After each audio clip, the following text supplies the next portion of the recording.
দেখেন, বন্ধুর কথায় সন্দেহ করে কিভাবে একটা সোনার সংসার নষ্ট হয়ে যেতে থাকে একদম চোখের সামনে। খুব দ্রুত দরজায় টোকা মারছে, বুঝতে পারলো স্বামী। তাই খুশি মনে খুব তাড়াতাড়ি দরজাটা খুলে দিল। এসে গেছো, আসো ভিতরে আসো। ধোঁকাবাজ বলেই তার গায়ে হাত তুললো এবং খুব জোরে পড়ে গেল। তুই আমার সাথে কতদিন যাবত ধোঁকা দিছিস? তখন কল্পনায় দেখতে পেল, ভাই একটা আইপিল দিবেন? তখন একটা পিল নিয়ে গেল। আর সেই পিল নেওয়াটাই দেখতে পেল তারই এক কাছের বন্ধু। সাথে সাথে ফোন লাগালো, বন্ধু তোর সন্তানের খেয়াল রাখিস, তোর বউ নিয়মিত পিল নিচ্ছে দোকান থেকে। এই খবর পেয়ে ভাইটা খুব রাগ হয়ে গেল। তাই বাড়ি গিয়ে বল তোর কার সাথে চক্কর চলতেছে। এর ভেতরেই ফোন চলে আসলো।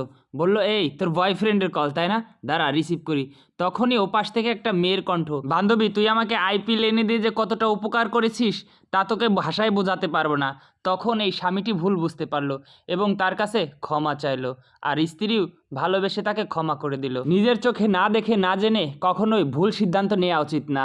শেয়ার করে দিবেন।